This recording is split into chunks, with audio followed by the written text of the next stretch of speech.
Yes, sir, baby. On the Radar Radio. Yo, special guest in the building.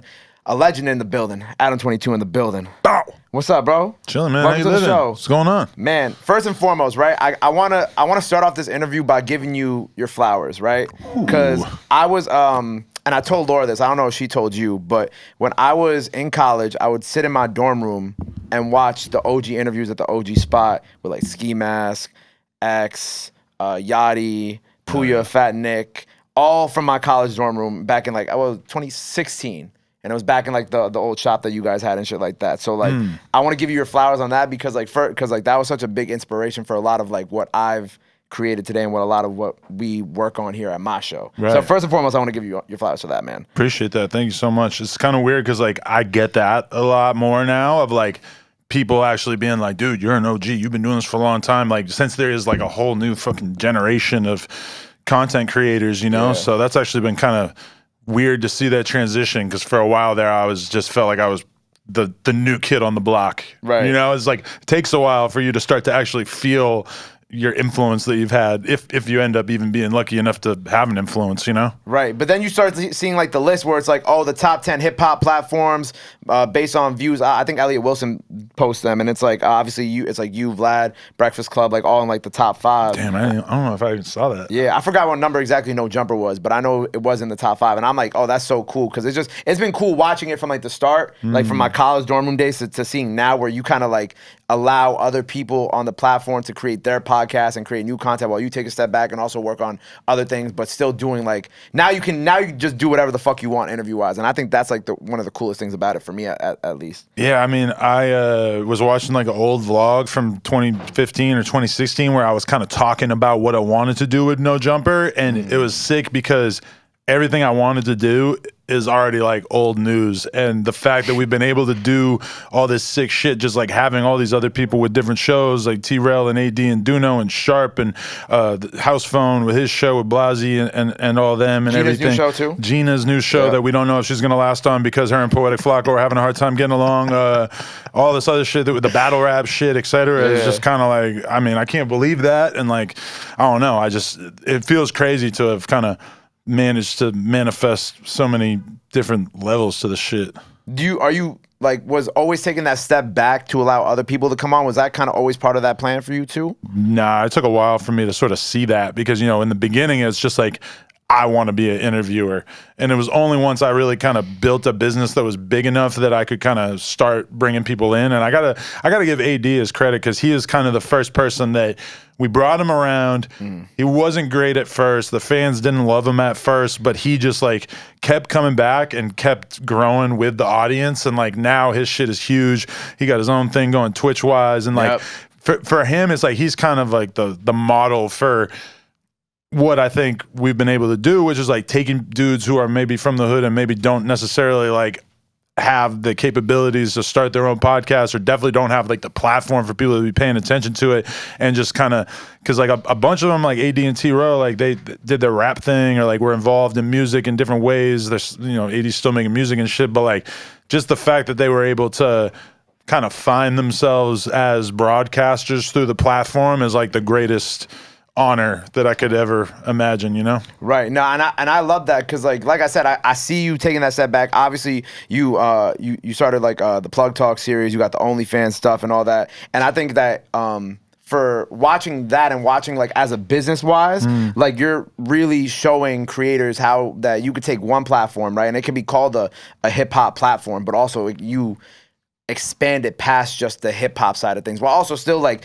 keeping that hip hop side of things alive. But then also, you know, you bring like the porn stars on. I saw the tweet where you brought a prostitute on and she got upset at you. You know what I'm saying? And like I think that itself is really cool because like it's like, okay, cool, I could have a hip hop platform. There could be a hip hop platform, but then you could also take it so much further than that too. Yeah, like I don't know why I ended up this way, but when I look at all of my business successes, it was like in the BMX shit.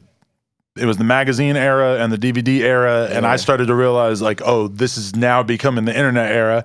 So I started the BMX website at the right time and started posting the content that I thought would work, and that became this fucking huge thing for 10 years for me. With No Jumper, I just had all these rappers around me and knew a bunch of cool people that I thought that I could interview and felt like I could give a fresh perspective on interviewing. That worked. Boom. All of a sudden, it is what it is. With Plug Talk, it was the same thing. It was like, damn, like maybe we could really do a actual melding of podcasting and porn. And like, you know, like, I don't know why. Like, I've always just been obsessed with media since I was a kid. Like, I would wait by the fucking mailbox for the comic book magazine that I was subscribed to come in, and I would be fucking furious if it was a week later, if I got it if I got it after the fucking grocery store got it or whatever. And like, that was just how I was. Like, every copy of Double XL on the Source, like, I just was almost like more interested in the media side of things than the actual thing. Like, even to this day, like, a lot of times people point out like, oh my God, you sound so much more engaged in the interviews with other YouTubers or other content creators over the rappers sometimes, which is kind of accurate. Like, I've always like just been like, I listen to a podcast about like the real media world where I like want to know about what's going on between the Washington Post and the fucking New York Times and like all this different stuff, because I feel like all that stuff, there's going to be like a trickle down effect to the sort of independent rap media landscape that we're both in, you know? Yeah. It's interesting because you mentioned, you know, being around the rappers and starting like the that part of it. It was funny because so during the pandemic, right, we like, I know you kept going, but a lot of my stuff here shut down. I was doing Zoom interviews, hated them. Same. And there was, I spent a lot of time at home, right, working from my couch, and I watched just a lot of podcasts while I was home, like Joe Budden podcast. Obviously, y'all had a bunch of podcasts, so I would just like sit through the week and watch all the stuff. And I remember there was like one thing, I think it was like in 2020, that you said that kind of clicked for me in my brain, where you were talking about how the Florida rap scene, right, in that SoundCloud era with Puya and all them, X, whatever, and you had said that, I forgot which podcast it was on, but I remember you said that you saw that and you're like, that's a really cool scene and I see it coming up, and you saw the opportunity there to take that, obviously, from a media perspective, and that was going to be the way to, you know, snowball into other things. And it was funny because when I started, I did like one drill rapper interview in 2020, right? And I was like, huh, they got a lot of views. Like, there's an actual deep fan base here for this. And then I started like going deeper into that, and I thought about, I was like, Adam said this about the Florida people, and I applied what you said to like a lot of the stuff with the drill rap community now, because I see that same fan base type thing where it's like online, people are watching all these videos about it, and then I applied that to like what we do now with the show. So I wanted to tell you that too, because I thought that was pretty cool, because when you said that, I was like, he did do that.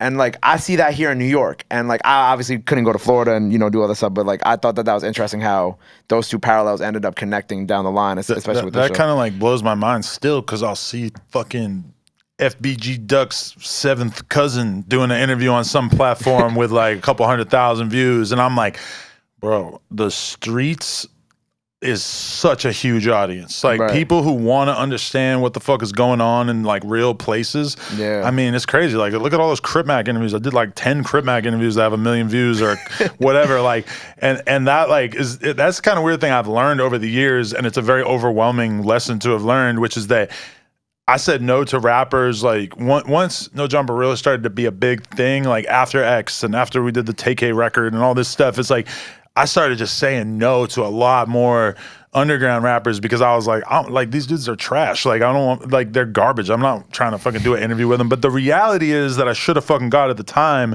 is that it doesn't really matter if their music's trash. Like, this is about interesting personalities, and a lot of the most interesting personalities have garbage music, you know, like with the drill rappers. Like, a lot of these dudes who get so many views that people are dying to hear from, their music is so whatever. Like, it's not that important, like the music side of things. That's nice. Like, in terms of like being a well-known person in rap these days, having music is one way to get known, but I mean, it's not the only one for sure. And if anything, now I just try to be like more open-minded with everybody I meet. Like, if I'm meeting some rapper's entourage, I'll try to actually like be engaged in the conversation enough to be like, oh, you're a rapper and you got 20,000 followers, but you are funny as fuck, and you like have good ass stories. Like, when we went to O Block, you know, I immediately realized like, oh my God, like I'm around all the dudes who are around Vaughn, like all the time.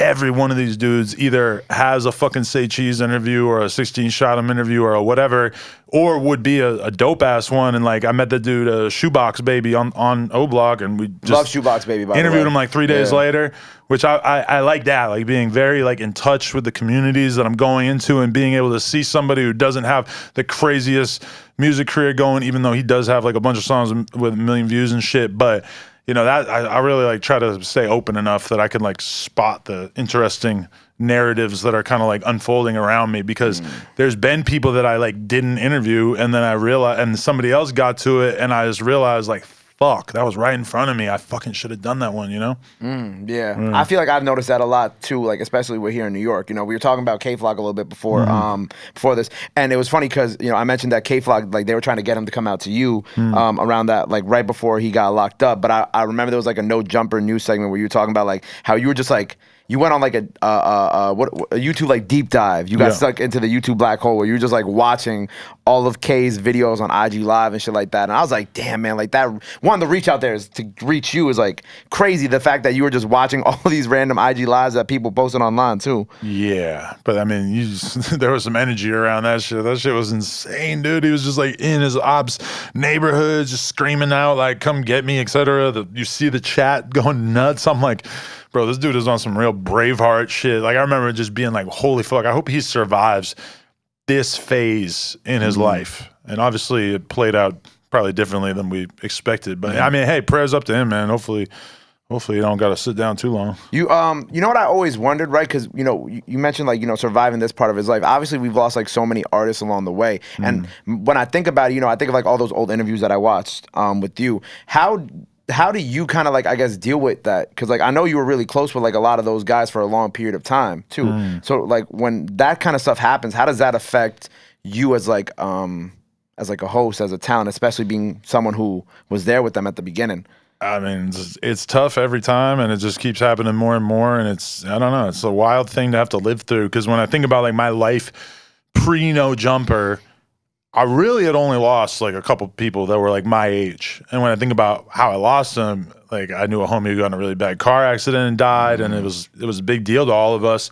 But, you know, it carries a little bit less of the heaviness of somebody getting murdered, you know. And then like I get into the No Jumper shit, and just over and over and over people dying. And I mean, it's crazy because like you try to stay open, and you try to stay like, you know, emotional enough that it can make you sad, and that you can, you know, really like be affected by it. But I mean, let's be real, like Peep dying or X dying, I mean, shit, I might have known Draco better than I knew either of them. But by the time you get to my career where Draco's dying, it's like, how much fucking mental energy do you really have to spend on being sad about somebody dying when it just keeps happening? Like, and that in itself, I feel really guilty about, of like, am I being impacted by this enough if I can just like not be thinking about it a couple hours later after somebody that I know passes? And I mean, honestly, yeah, it's one of the craziest parts of this. And sometimes I feel like it's kind of like bad luck, because a lot of the people who've either, you know, got sent away for crazy life sentences or fucking, you know, died from overdoses. I mean, that shit's like rolling the dice every time, you know. Like, we didn't have to lose Peep. Like, we didn't have to lose Juice. That story easily could have unfolded in a different way where they didn't get taken out so early. But I don't know. I mean, I just try to, for me, like, that's a big thing I'm concerned about, is just staying like emotionally open enough to still feel shit. Because a lot of times, like, it feels like just so, and I see it in like a lot of people. Like when I'm talking to AD and I tell him like how many people I lost like in the past couple of years, and he's like, motherfucker, I grew up in Compton. He's like, by the time I got out of high school, I knew however many people that got killed, you know. Like, it's just, but I don't know, for me, I want to just still be able to feel it and try not to like get so calloused that you just move past it, you know? Right, yeah. You know, there've been a few people who I've had on my show who we've lost, but it hasn't been like an extreme extent. But I definitely feel you on that. It's like you want to be emotionally available and emotionally like be able to accept it, but then at some point also it becomes like, damn, like I lost, you know, someone else, you know, like and I think of like the Draco situation. Like I had interviewed Draco on Zoom. Again, a Zoom. But like I think about that and like being such a big fan of Draco and watching one of my favorite interviews was like the first one that you did when he got out. Like I love that interview. And I thought about that and I'm like, you know, I might not be from the West Coast. I might not have known him personally. I've not known him well, but losing him, like it impacted me. I don't know, differently. I mean, we only met on Zoom, but I don't know. I felt a way after it because I was like, damn, man, like Draco, you know. So I don't, but I try to be like, you know, keep that emotional availability, but, still be sad at the same time. I think the thing that has happened to me the past few years of being so overwhelmed by the death in rap is like probably like if you're a rap fan and you just pay attention to all the artists that I'm paying attention to or more or whatever, I mean, everybody's kind of gone through this because it has been like a unprecedented wave of well-known rappers dying the past few years. Like it really is fucking crazy. And I feel like the thing that I'm going through is kind of with a lot of rappers too, or with a lot of rap fans, because like even Trouble passing, I mean, shit, how fast do people move past that? Like realistically, how many rap blogs still have news about it, you know? Not to mention Young Dolph, that was only 6 months ago or however long that was, you know, and like I mean, even shit like, I mean, not a rapper, but look at Kevin Samuels. That was like a month ago. And it's like, who's talking about it? Like all these, because what do you have to say at a certain point? It's like, you're sad about it. It sucks. But then like people move on past their lives. And like that, I mean, if anything makes me want to fucking focus on the here and now and what I got going on right now and just enjoying every day. It's when I see people that are, you know, more impactful than me that have done huge things with our lives and they fucking die, and it's like the world just keeps going. Like, you know, like you only have so much fucking time, you know? And even like hoping to make a dent to the extent that you'll be remembered, I mean, that's a fucking uphill battle, you know? Yeah. You mentioned like the short period of time real quick. It just reminded me of like in 2020 when we went from like the Pop Smoke to like the Mode 3 to like the King Von. And that was all like in like a 5. It was like I mean, there were more people in between, but those are the 3 that stick out of my brain. And it was just like, it was like a 5-month period between each. And then you saw how, you know, quickly, I mean, you know, they still have music coming out, but like in terms of like media coverage, you know, like the media coverage, like you said, Kevin Samuels happens, boom, okay, Trouble, boom, happens. And, you know, unfortunately, like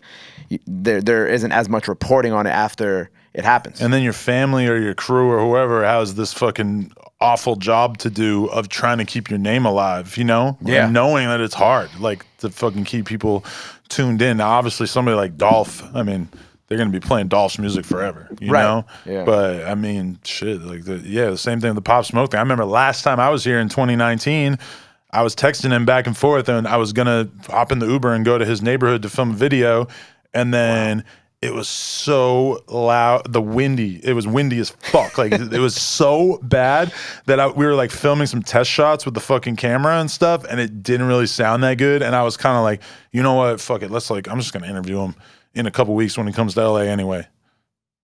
You know? Oh, that was like right before I think it was right before, at least like, you know, because I did meet him after that at Rolling Loud. Oh, okay. We got a photo together and shit. That's like. So it was in October-ish. Yeah, but it was just like, I don't know, that realization of like, fuck, I almost got a fucking $80 Uber that would have had us film this piece of content that would have been historic and would have been really important to me to just have that one day of like memory of kicking it with this dude. And that just because I fucking didn't feel like I probably felt like sitting on the couch smoking weed. Realistically, I probably didn't have something good that I fucking bailed on him in favor of. So that, like, when I have weeks now, like I had a week the other day where I fucking did 12 interviews in 4 days, like Monday through Thursday, I did 3 interviews each day. And then Friday, I woke up at 6 a.m. to go get on a flight to go interview Dan Bilzerian in Vegas. And I'm just like sitting there in the hotel room afterwards, just like, holy fuck, like, why did you just do that? Like, just this week, you literally did not do anything besides interview. But I'm like, that's fucking tight that you still give a shit like that much. Like, that's fucking badass. Like, I don't know. Because I move past, like, interests and hobbies and shit so quickly that the fact that I'm still so involved with this, just like, I was like, all right, I must be doing the right thing. Like, you're still enjoying it. Yeah. Yeah. Rob, my producer looked at me. He like looked at me because I'm like also psychotic like that. We film like anywhere from like 7 to 10 interviews and freestyles a week here and sometimes at Power. So I definitely relate because I'll be tired as fuck, but I'll be like, damn, we did that. We did a great job. Like, we did that shit this week. Yeah. I mean, and that's me fucking smoking weed the whole time. Like, fucking kind of intentionally, like, wearing myself out. So, like, sometimes I wonder, like, maybe I'll just stop smoking weed and I could do, like, 10 interviews a day. Probably not. Probably not. Idea, but, you mentioned interest, right? And I felt like no one has, I don't know if anybody's spoken to you about this, like, in an interview, like, at least out here so far. But Pokemon Go, man. I see you said you about to quit. Yeah, I mean, done. I really ain't played since I've been here, so that feels like a step in the right direction. There was this one medal that I was grinding forever. It's basically like they introduced this feature in the game where you could feed your buddy, and like then your buddy follows you around on the map. And like, if you feed your buddy enough times, if you interact with your buddy enough times, then it gets to the level of being your best friend. And there's a medal in the game that says how many best friends you've got. And it was 200. It took me like 3 years of feeding 20 buddies a day. My girl was so fucking annoyed at points. She's just like, why can't you just watch this TV show and not be flicking berries at these guys or whatever? And I just kept going, because once I started that, I just wanted to finish it. And I just finished it. So I really don't. I mean, that was like the only reason I still had to spin Pokestops and shit. So now I feel like it might actually really be over. Kicking the Pokemon Go addiction. I mean, why did I do this for 6 years? Like, when I think about where I was at 6 years ago, like, I just had a lot less going on. It was a lot. It was at the store with those interviews. It was the beginning of the interview thing, but I remember like the day I interviewed DJ Paul, I was like really nervous, really like wanting to fucking consume as much old 3-6 content as possible so that I wouldn't end up in a conversation about a song and seem like I was out of my depths. You know, I wanted to show my proper level of respect, which, to be honest, now I don't like sweat that shit the same way, because I don't think DJ Paul expects me to fucking remember anything about like any 20-year-old albums or whatever. Like rap fans, I think, tend to like think that rappers are nerdier about their music than they are. You know, whereas a lot of rappers like get in the studio, make a song, and then they just move past it, and they don't give it some level of like deep thought. Whereas a lot of rap fans are like really trying to pick apart the lyrics, you know? But anyway, I was getting ready for that interview, and I should have just sat at home. And instead, I went to the Santa Monica Pier and played Pokemon Go for 8 hours with my headphones in, listening to DJ Paul and like old interviews and stuff. And then, like, you know, I'm like physically exhausted by the time I get in to do the interview, but I like had to do it. I was so into Pokemon Go at the time. And that is a really sad story in retrospect. Like, what the fuck was I doing? Yeah. But at least you kicked it. You know, something else I always wondered about you is like, so you just remember everything you about to ask people? Like, I mean, I keep like notes on the side of me just to kind of like glance every now and then, but like, I always find it impressive how you just sit there with sunglasses on, with like old wired earbuds, and you just go. No, I write shit down. Like, I'll fucking show you, like, okay, who have I interviewed recently? Maybe. Oh, okay, here. I didn't even do this interview yet. Stitches. And you just have little... Were you really out on the streets by 11 doing coke? You punched the principal because he said that you wouldn't be a rapper. Lil Phil was originally your rap name. You got set up and robbed by the cops, ? Brick in your face, blowing up, girlfriend at the show situation, lean... The whack situation, snitching. Why did you call Jeezy a snitch? That Miley Cyrus song, did you really put coke in girls' butts? Tyga, you dissed him and you said that you banged Kylie. Why did you lie? Did you have cancer? What would be your advice for 6ix9ine? The Game. You tried to take a picture with him and he said no. Was that the start of the beef? You waited outside the club and you spit on his G-Wagon. You used to say the N-word. He's giving all the questions. You used to say the N-word all the time. Your boys jumped you after this. Did Game really pay them? Did Wack ever manage you? Also, you faked a pre-boxing match fight.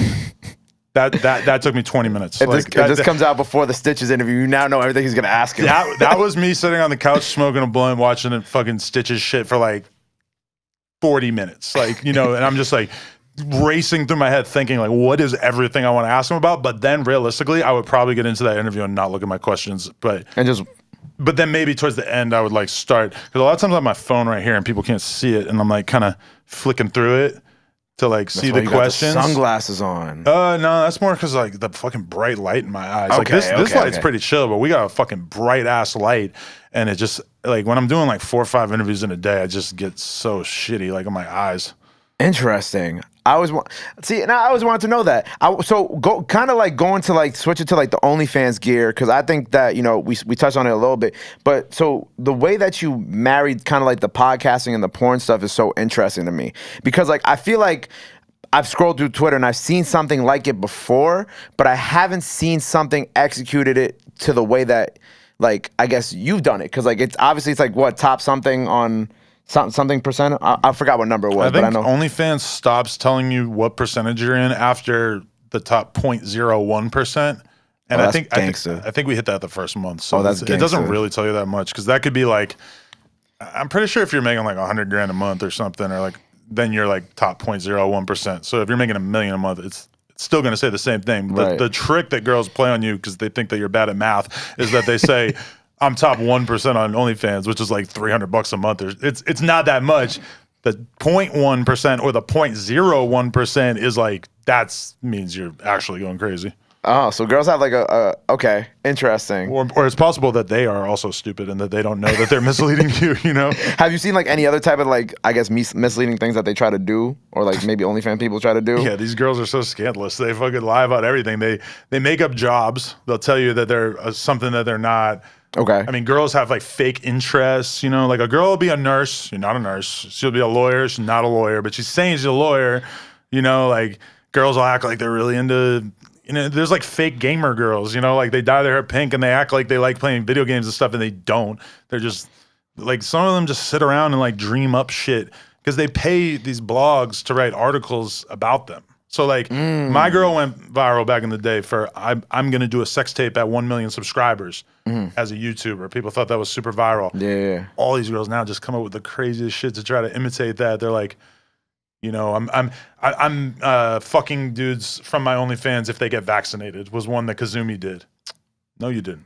But, you know, they got people to write articles about it. So, I mean, because the girls just, anything they can do to get attention, you know? Right. So you were saying, would you say that like, I guess that the first video that video that you said that Lena did, would you say like that was kind of like, not like the beginning of it, but like that's kind of like the blueprint that these girls saw, but now they take it to like different extremes? I mean, there's a girl, like, like when you look at a porn star's career, they like girls who go viral to start their career, it's like, there's always just this moment, and then it's just them trying to hold on to some percentage of that attention that they got in the beginning. Like my girl, Kendra Sunderland, she got caught masturbating in a library when she was in college because she was just dumb as fucking, like put the webcam on and was just playing with her titties or whatever, and you see dudes walking around in the back. So she goes super viral for it because she just actually didn't think about the fact that this was going to happen.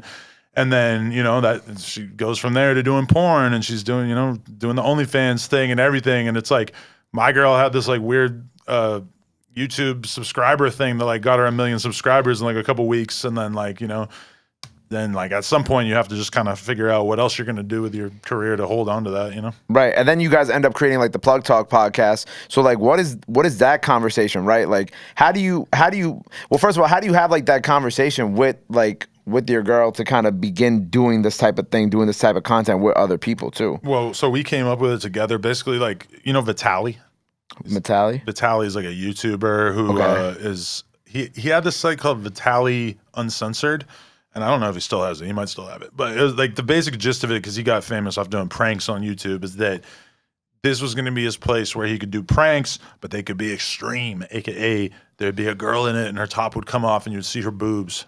Wow. And so the company that he partnered with to do that site was on my dick trying to get me to do a thing with them.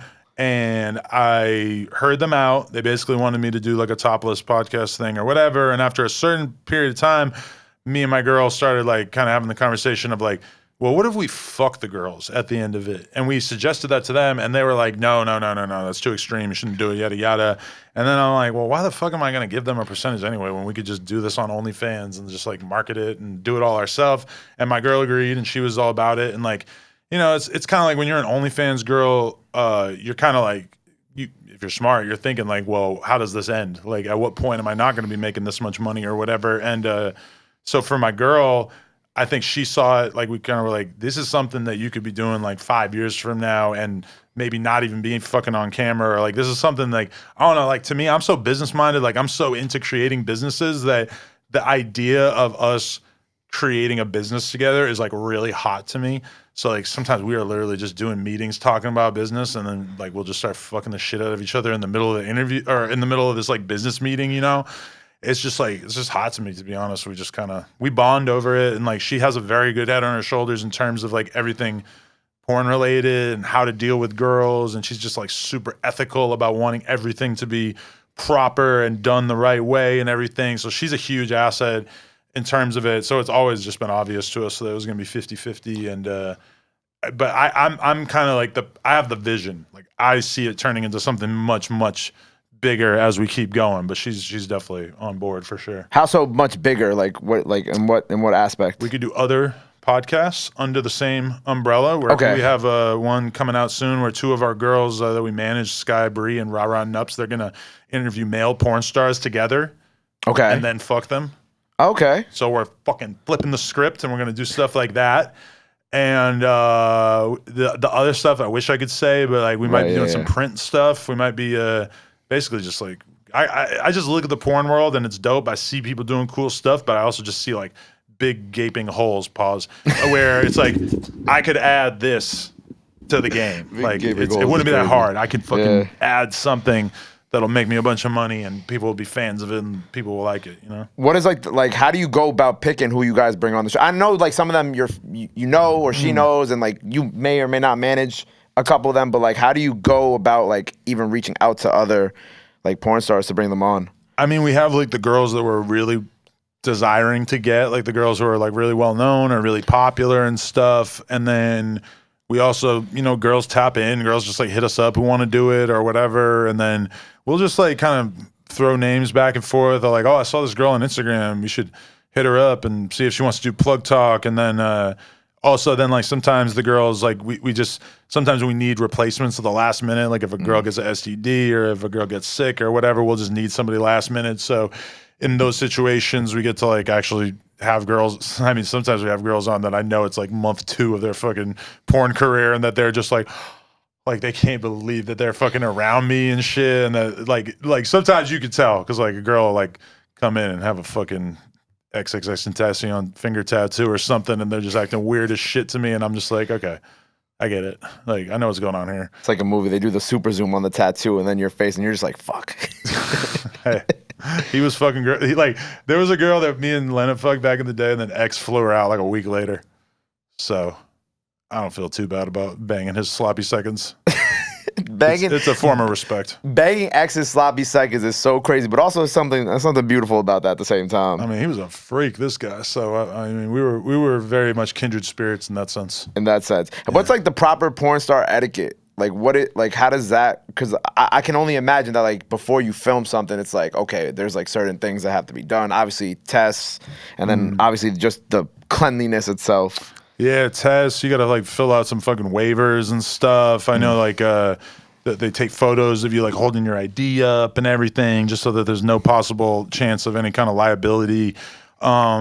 Yeah, definitely. I mean, I've definitely had girls show up to set with their fucking pussies stinking to the high heavens. But I mean, for the most part, you know, they all douche and they're all kind of on the same page about how to make that not happen. But they do go over the nose beforehand. So like that's the moment. Like, you know, my girl always instituted like, do you have any nose? And they always say, don't put your finger in my butt. Which is like not necessary to say because if you're doing an anal scene, that's like discussed beforehand. Like there should be no impromptu anal, you know. But then, like sometimes the girls have a wig or they have like fucking whatever the hell they'd be putting in their hair, and they'll say like, "Oh, don't pull my hair." Or some girl, you know, don't nut in me, or like whatever, just whatever they like don't want to do. So I mean, pretty chill. Interesting. Yeah. Going back to the music, you know, I remember at one point, like you obviously had like the label imprint, you told the Black Boy, JB and TK stuff. Do you think you would ever want to go back to that since you speak about like doing more businesses? Do you ever think that like No Jumper as a record label would ever be a thing again, or something that you're thinking about having the works? Well, I mean, like when I said that my mind just goes towards like filling holes in media, and I've just realized that about myself, I've also realized that my mind just does not go to like nurturing a young artist's career. Right. Because I'm around a shitload of young artists that either that go on to be huge, or I believe to some extent that they could be huge or whatever, and I've just never really like felt the desire. And even when I like flirt with a little bit, like I'll find an artist and he's not really on shit, but I think he's got some potential, and I'll fucking talk to him for a little while and think about offering to manage him or some shit like that. And then at some point I'm just like, whatever. And then like they become huge and I'm like, fuck, I just like missed out on a lot of money, but whatever. You know, I mean, I don't know. My brain doesn't go there, but what I will say is that we just bought this big ass building to turn into the new No Jumper studio. Congrats. Thank you. So that is going to be interesting because we built like a studio in the interview thing. So in theory, we're going to be able to have rappers that we fuck with just in there recording all the time, having producers come through, et cetera, et cetera. And ideally we do want to like start just like finding artists, flying them out, whatever, putting them to work in the studio, seeing what happens, and maybe just go from there. But I don't know. I mean, definitely now that like No Jumper's bigger and I have more employees, I feel like that's more likely to actually happen because I feel like myself, I'm just never going to be the guy who goes with you to your show. Like I genuinely do not give a fuck. I don't want the responsibility. I don't fucking. And I'm definitely not making sure you show up to your show on time. And I'm definitely like, and even like, I don't know where I would fit in because I don't make beats and I don't rap and I don't want to fucking sit there and tell you how to rap better. And I feel like if I tell you how to rap better, you probably don't even want to hear it because you're young and you probably think your shit's awesome, you know? Yeah. And I just don't like, you know, if I made beats, then I get it. Like then you have a reason to be in the studio. You got something, you know, or like when I look at like 100K Track, I've been in the studio with him and Melly. Man, he has such a relationship with the music of like moving stuff around, and like him and Melly have like that perfect kindred spirit where he would move shit around on the track and make the chorus out of some random shit that Melly said and tell Melly to replace one thing or whatever. And they had like an amazing kinship there, you know? And if I ever found that, sure, maybe. But I mean, I'm so into doing the interviews that I just don't really like see myself going too out of my way. You know, if the next Kendrick Lamar falls in my lap, I guess I'm going to try to do what I can to nurture it, but I'm not really stressing it either. You said you like talked to artists that like eventually blew up that you like, shit, I could have managed them. Who? I mean, the whole early SoundCloud era and shit. Well, like yeah, I was fucking with X yeah, before he was signed, and then I see like, you know, his team come together, and I'm like, I could have, like, he wanted me to be a part of that. Like, he told me that he wanted me to be his manager at that time, and I didn't really know what the fuck a manager did, or I wasn't, you know, I was always just like so focused on No Jumper that I just kind of didn't go after that opportunity. Yeah, and facts. it's like, it's a huge opportunity, but would I have wanted to blow my brains out from going on tour with X? Yes. And I don't know if it would have been good for everything else in my life. Interesting. Did you watch the documentary? Yeah. Did you enjoy it? Yeah, that was pretty good. You thought it was worth? Yeah. It's always interesting seeing those like after they come out. I haven't watched the Juice one yet, but like it's interesting seeing that into like the like with the posthumous music, because like it's weird because like obviously it's like old songs that they've had, choruses you've heard, and it's like it's like I don't know. listen to that shit. You don't listen to posthumous music? I haven't heard any of the X stuff after he died, to be totally honest. Or I might have heard like the first project after he died, right? And was just like, this is not. It doesn't really feel like this is like something he would have put out. It just didn't. I don't know. It just didn't feel like important enough. Like Juice though, I did Juice, King Von. They both had like very good post-death posthumous albums that I listened to a lot. Yeah. But yeah, I don't know. There's just something about it where it's like after they pass and the new music, and by X when he's on like album 3. I mean, it is great for the fans. If they like it, that's sick. But for me, I'm not really. Yeah, I didn't really like the Kanye West song. I'll be honest. Yeah, I love X, but like the Kanye West song, it just, I don't know. I listened to it a couple times. It just didn't really land for me. I don't know why. I mean, you're talking about like beefing with Nike on this fucking song with his dead kid on the hook. Like, what the hell are you doing? I was just like, this shit sucks. Beefing with his wife and all this shit. I'm like, get over yourself, dude. Like, I'm like, this is a lot. You couldn't stay on topic for this one song. Like, all right. Kanye's not that there's a chosen topic, and not that every song with a posthumous artist has to be about the same thing, but I was just like, this seems weird. I don't know. Kanye has like his ups and downs in this shit where there's like moments where you're like, this is incredible. Like when Donda first came out, like right, like that whole 3 thing. Like you're annoyed with him, but you're like, I see what's going on here, and then it just transfers to like where we are now, and you're just like, I feel like it goes very under discussed that nobody listens to his music anymore, or at least nobody I know. I mean, I don't know. Like on a regular basis? I don't know anyone who has heard Donda 2. I mean, unless you have the stem player. The stem player. You have the stem player. Get real. Like I don't like. You want the stem player?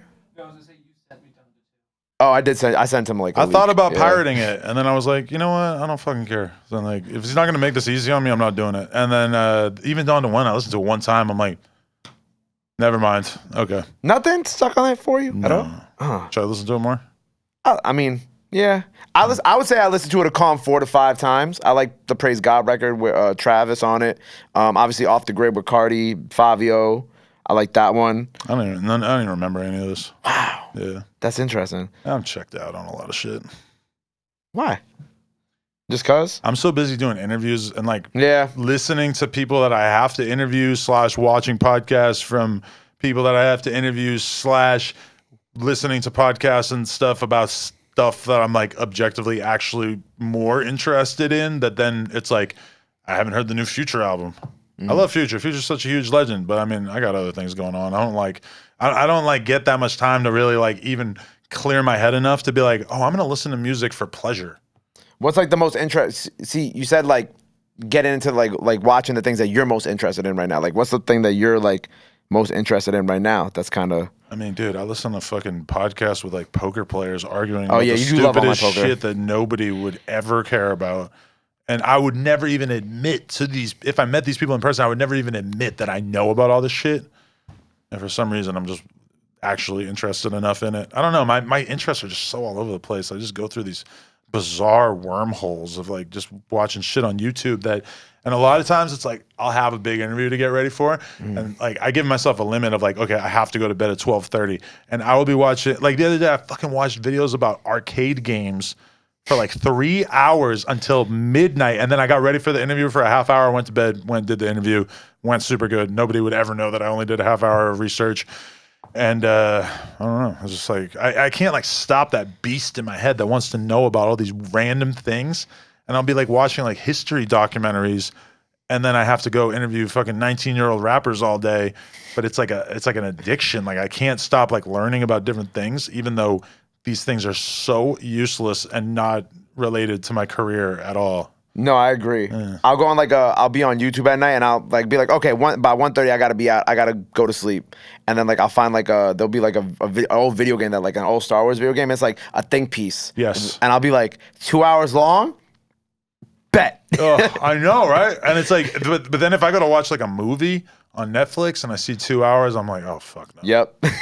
But then like the 2 hour video that some guy made in his basement about Mario Brothers, you're like, yes, okay. Like, I don't know what is that? The history of Mario Brothers and why, like, or like the random, like, or it'll be like the creepypastas. It'll be like a creepypasta video about the dark side of Mario Brothers, and I'll be like, it's about 1 a.m. This video's about an hour and a half long. Think I have time for it? And I'll just sit there until 2:30 in the morning, just fully engaged, not even thinking about what I have to do the next day. Full blown addict. I know YouTube does weird things to your brain. Sometimes I feel like I'm too much of a slave to the algorithm. That it's just like has its fucking claws into me too deep, and that I'm just doing what it tells me to do, and I'm not making my own decisions enough. I be thinking about that too. You know, something else that I saw that you started doing that I really kind of like is like the UK, and then you know, Black Dave been doing a lot of stuff out here with New York, like with Shy K and shout out Black Dave. We're about to go see him after this. Oh, you are gonna go see him after this. Please tell him I said what's up. I love those videos. I haven't gotten to meet him yet, but I know he's out and about around here. Good guy. And the guy in the UK, I met him too. Seshi, yeah, I met him on FaceTime a little while ago. He's really dope. That is interesting to me too, because like I get the podcasting stuff that you have there, but then like when you kind of like expanding the reach to like the New York and then like the UK stuff like that, that to me was really different. I know there was a guy who used to do video essays for you that kind of disappeared off the internet. You dig? Right? Yeah. Don't ask me what happened to him, because I'm not still gonna ask don't you. know. I watched the video. I watched the video where you're like, I still don't know what happened to him. People hit me up for an update on that because it's been like 2 years, and I'm like, I don't know. Like fucking, he just disappeared one day. Like that. He basically like had been pitching me to give him the job for years. Right. And then I gave him the job. And then soon after, I never heard from him again. Like, even after Josh put in mad time and effort into like doing his visa paperwork and shit, like to get him to be able to move out here from Australia. And then, I don't know, he just vanished. That shit was so crazy. That video you put out updating was 2 years ago? Damn, sorry. That was a pandemic. That was a deep pandemic memory of mine then. Yeah. Because I was thinking about that the other day. I'm like, I wonder whatever happened to that kid. But I thought I had seen that video that you addressed that recently, but it was actually like a long time ago. I think we did talk about it recently too. But okay. Yeah, he I don't know, yeah, but when it comes to those other dudes, I mean, that in the long term would be like the best thing ever, to just have like a different person in every city who could kind of help you be more reactive to what's cracking off in that city, you know, and just building a little mini team in every city. Like that is where I could maybe kind of imagine No Jumper getting to, is like, well, what if we have a store in 6 different American cities, and we have like an area in the back where we get to do content out of, and we have a little team in each different city that's able to make the content for us and actually just do dope stuff. Like when it's on a super small scale, that would be like the fucking real goal in the long term, I guess, since that's kind of like what we're trying to really like dial in and nail down in LA. But then, man, like if you could do that in a few other places, then you'd really be doing something. And guaranteed, like that's the shit about the media landscape, is it's just getting so fucking competitive, and like so many people trying to lock down talent and help them create more content and shit like that. That it's just, I don't know, it's wild. I've been peeping, like, recently. I know there was like the whole Ralphie situation and the Island Boy situation, and I find how you deal with these type of things very interestingly, because I see it on your Twitter. Which, first of all, your Twitter is very entertaining. Thank you. And I see how you deal with it. I'm like, and I feel like I see it, like, not often, but like I see it, and I'm like, how does Adam deal with like being put in like these situations that you didn't even really like ask for? I mean, the Ralphie one is weird because it's like that's somebody I got love for, and Right, the same team's been and I promoting got for a long mad, time. and even if he feels like being a jerk for a little minute, it's like I got so much love for your brother, and your brother ain't even around to like because I mean, hey, if Draco was still around, then Draco might have been like, hey, fuck you, Adam. And then, we could have a little Draco beef. Me and Draco would always be bitching at each other. Like he would tell me to not talk to somebody, and I would say fuck you, and then he wouldn't talk to me for a few months. But I know he like ultimately like respected that like I wasn't gonna fucking not fuck with someone just because he was saying that they're a bitch or whatever. But Right. it's like I'm not gonna really disrespect Ralphie because I feel like that's my friend's little brother, and he's my friend too. I've been around him since he was a fucking young ass dude. And so it's like that I got to handle a certain way. With the Island Boys, it's like I was on this business podcast with Graham Stephan, and he said, "What's up with the Island Boys? Like, do you think that?" I mean, I might be misquoting him, but I think he was like, "Do you think that they're almost kind of like genius marketers?" I'm like, "No."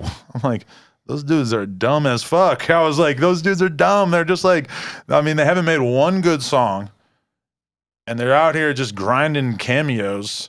Like what are you impressed by, Graham? Like I was just like, these dudes are retarded. Recruiting more Island Boys to the ranks. Yeah, I mean, like, hey, props to them for being dumb enough that they consistently go viral, because I guess that is a skill into itself. But I mean, they're just like I was just real, and then they started hitting me up all super mad, and I'm like, oh right, because when I was doing that interview, I'm thinking that they're never gonna see it. Not like I really care, but it's like, I kept it real. I just told the truth, and it's like. That's the weird thing with rappers is I always go back and forth of like, on one hand, I want to just be nice, be respectful to all of them. That way we can do content together. And on the other hand, it's like, no, I want to be honest. I just want to like say what it is. And if you don't like it, fuck you, So yeah. I'm always kind of going back and forth on that line to a certain extent. Feels like feel like they're kind of like part of like not the remnants, but it's like kind of like the ghost of the SoundCloud era.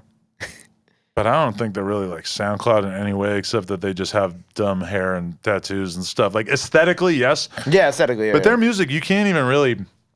They're not drill. They're not SoundCloud. They're not trap. They're just like genuinely like the worst musicians that maybe hip hop has ever created, which is really something.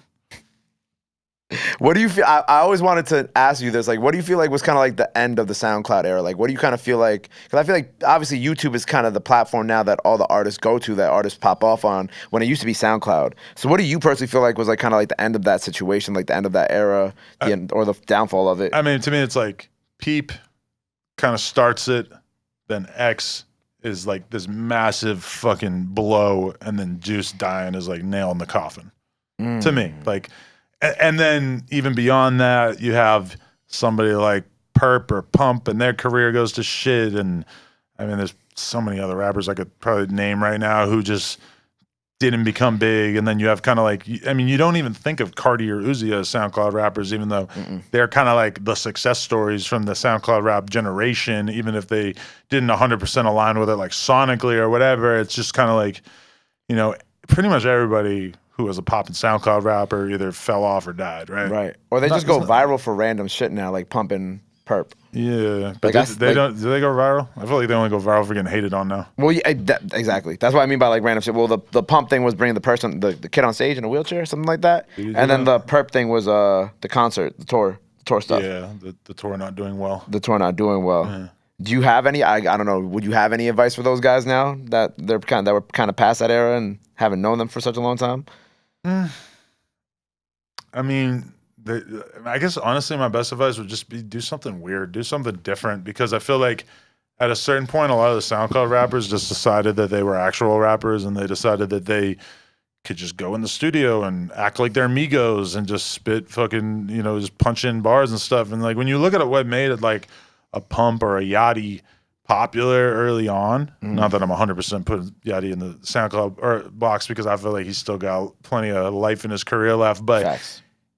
I mean, Yachty blew off making jingles, right? And so did Pump. Yeah. And then what happens once they get on? They start rapping like rappers, you know, like going in the studio and really just punching in. And I mean, I don't know. I feel like that's like, I feel like if, you know, like look who the industry's rewarded. Like Cardi is the weirdest rapper. I hate Cardi shit, but he's fucking huge because he just dared to be different and do something weird and different.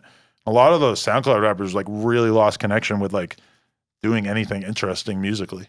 Yeah, and yeah, even like Cardi shows now, I'd be like, damn, like, and his fans are the Miley Cyrus thing to the Cardi. You remember Lollapalooza where Miley Cyrus fans waiting for Miley, and I guess Cardi came on before, right? And then they all got like stuck in the middle of a Cardi crowd. I will say he has some dedicated fans. Yeah, for sure. I mean, he kind of lost me at a certain point. I was real into him in like 2016, 2017, really up until A Whole Lot of Red. I thought he was pretty dope, and then Whole Lot of Red, I was just like, this is not gonna work for me, you know. But dropping it on Christmas was kind of crazy too. I'm not gonna lie. And I fucking went in the car and I drove down the street just so I could blast it and fucking play Pokemon Go, sitting there by myself, and didn't really like it that much. Kind of sad, but man. I haven't really listened to it since. Yeah, I know. I had like a newborn too.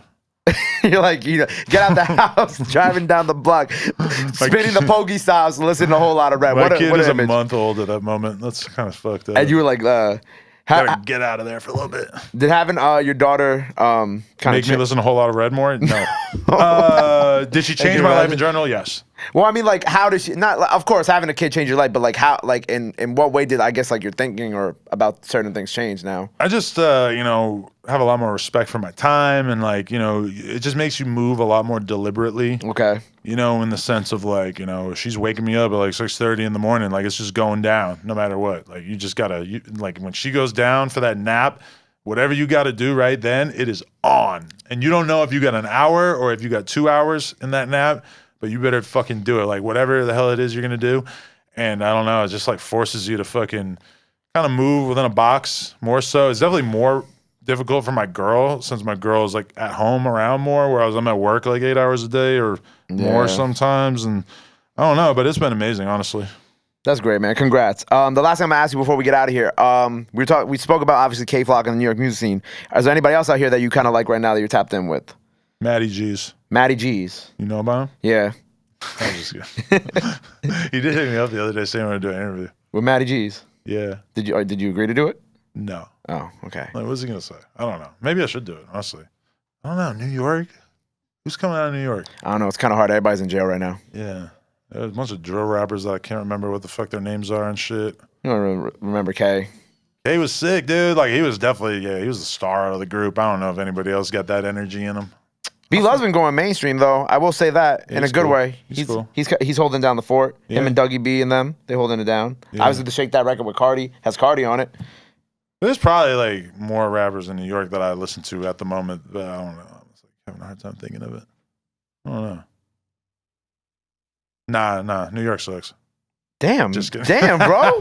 Shit. Come on a New York podcast. Yo, New York sucks. Well, look, man, I appreciate you being here. Thank you so much. It's been a pleasure just having you here, getting to chop it up with you about literally everything. Before we sign off, anything else you want the people to know? Anything else you want to promote? Let them know right here, this camera. That one right there. Adam22. Bow. Well, make sure you go subscribe to No Jumper. Go watch all of his videos. Go subscribe to the OnlyFans. Plug Talk out now. Top 0.1%? 0.01. 0.01%. All right. I'm not like these OnlyFans girls. I know math. 0.01%. Go show him love. Go show him support. All that shit is free. Until next time, on the radar. Adam22, No Jumper, signing off. My guy, appreciate you, man. Love.